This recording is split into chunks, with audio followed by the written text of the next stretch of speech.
মেয়েগুলো বাইক করে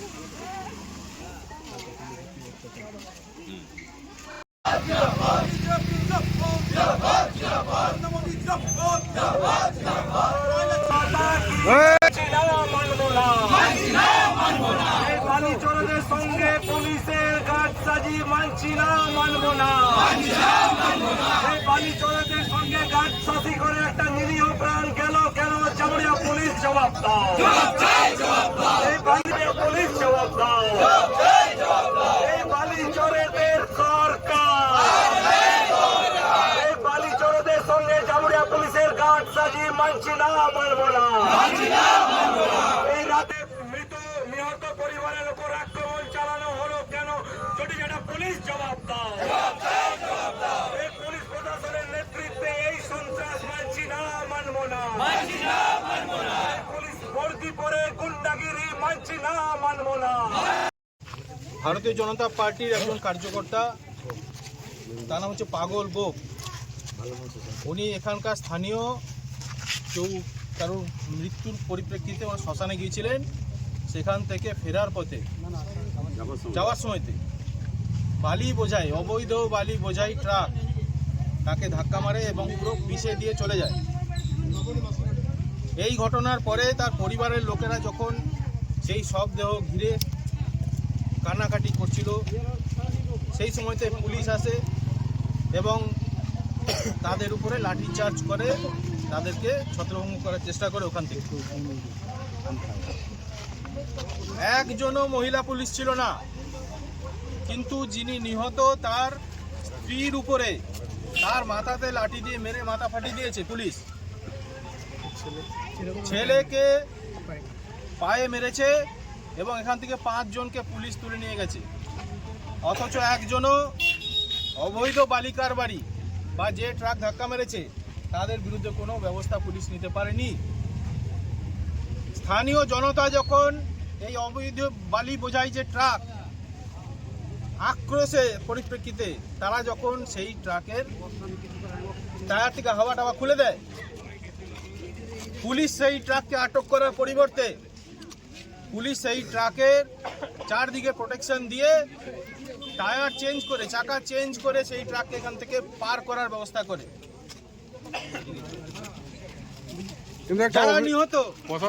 একটা অভিযোগ আসছে যে পুলিশের গাড়ি ভাঙচুর হয়েছে।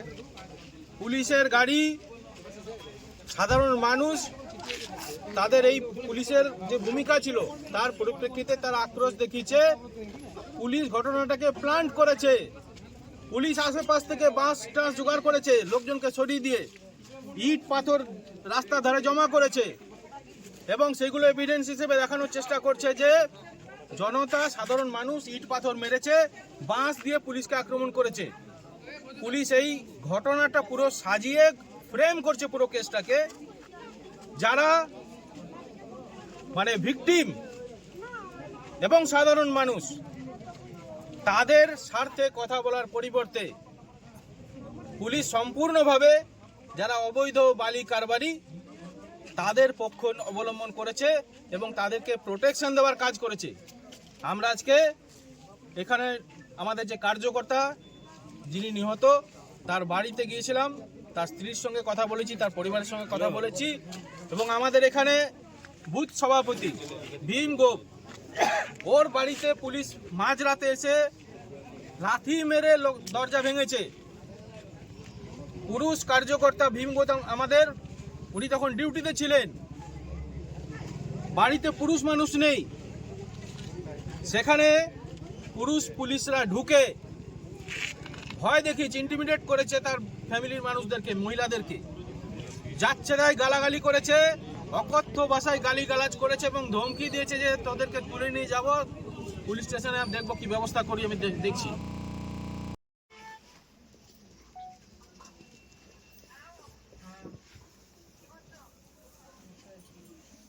এটা মেয়ে বটে।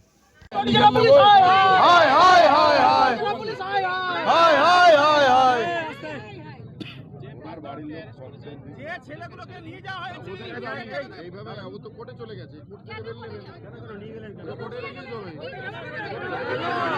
কেন করে যাবে কি দোষ করেছিল যে করে চালান করা হয়েছে কেন অ্যারেস্ট করেছেন অ্যারেস্ট কেন করেছে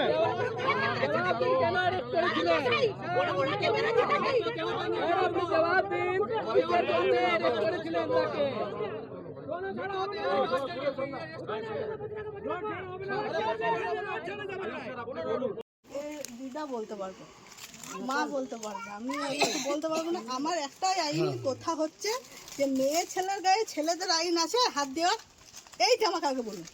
তাহলে কি কালকে যারা যে পুলিশ এসেছিল তারা মহিলা পুলিশ ছিল না?